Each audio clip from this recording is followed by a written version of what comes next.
nandito naman po tayo sa tanim kong mangga. Sabi po ng binilan ko, Queen Mango daw ito. Mamumunga daw po sa loob ng 1 taon. Eh, hindi naman po namunga. Kaya inaantay ko pa kung kailan mamumunga. Turuan nyo nga po ako kung paano pa bungahin itong ating pong Queen Mango. 2 po yan na binili ko.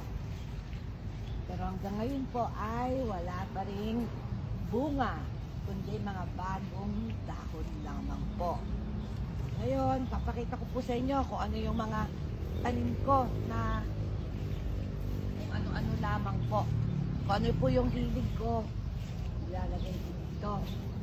Ano po, ang gulo ng garden namin. Kasi pinapagalitan na po ako. Sabi ko ano-ano daw po yung pinapalagay ko. Ang dami ko pong kalamansi, pero hiwalay-hiwalay. Ano po? Ito po yung granada ko. Oh. Kasi mahilig po ako sa pomegranate. Oh, ito po ay isang antioxidant food din po. Itong pomegranate. Ayan po. Kaso ang liliit. Meron pong namunga dito. The last time medyo malaki. Pero hindi na po uli na ulit. Ayan po. Oh, ito. Oh. Kita nyo po. Yan po ang mga tanim ko. Mahilig po ako dyan. Ayun, meron din po akong bayabas. Kapag gusto kong magsigang, wala pa masyadong hinog. Yan lamang po. Dahil paborito ko po, sinigang sa bayabas, yung baka. Yan po. Yan po ang aming tanim. Maliliit pa yung aming bayabas. Ayun, meron din po akong curry leaves. Ayan na po. Tataas na. Kung nga alam kung yan, ito yung curry leaves ko. Kasi halos pagkabuka. Ito po yung aming munting garden. Meron din po kaming siniguelas. Kaya nung panahon po ng siniguelas, hindi kami bumili. Nag-harvest lang po kami dito sa bakuran. May kamatsili din po kami. Duhat. Yung po pala, wala akong duhat. No, naghahanap din ako ng duhat. Sana po ay naibigan nyo kahit magulo tong aming garden. Ito po yung aming siniguelas. Nakita nyo, may bunga pa, pero hinog na po. May bunga pa, pailan-ilan na lang po yung aming siniguelas. May bunga pa, maliit na lang yung natira dahil hindi na po season ngayon. Meron pa rin pala, pailan-ilan na lang. Alam nyo, ang dami kong nabigyan ng siniguelas. Yung mga kaibigan ko sa Maynila, ito po ang laging bilin sa akin, itong siniguelas. Dahil alam nyo naman sa Manila, mahal ang siniguelas. Mahirap bilhin ng siniguelas. Ito po, ayan po.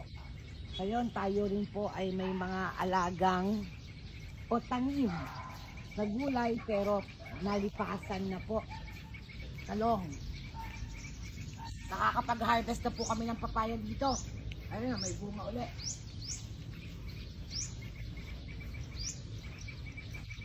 Ay, matamis pa rin, Hinog na. Ay, kamote. Kung ano po tanim namin. Plata, siniguelas din eh. Ayun, ang dami pang bunga dito,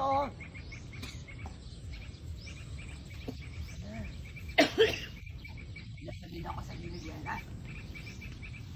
Ito po, tignan nyo yung tanim ko, yung ginamit ko sa blue rice. At ginawa kong tsaa, ang dami pong bunga, Tignan lang po. Tatanim nyo lang yan, gumagapang yan, dumadami yan. Kaya po, tas marami pa kami ibang tanim.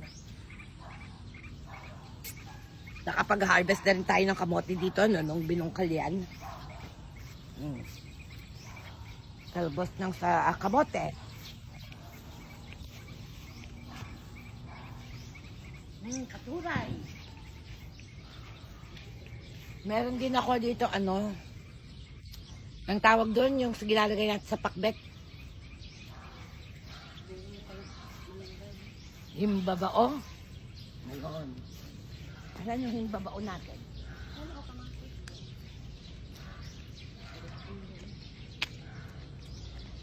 Saan yung kamatsili ko? Ito, ayun.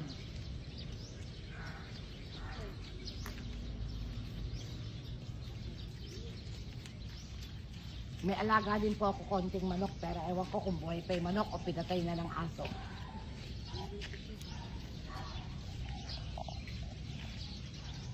Ayan po yung kamatsili. Ayan po, o yun, may mangga na naman ako doon. O. Ay, wala nang bunga yung kamatsili.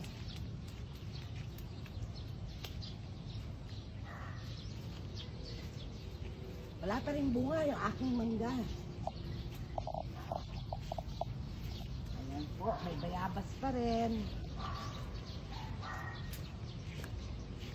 Pag may oras po kami, ito kami umiikot-ikot. Ano po?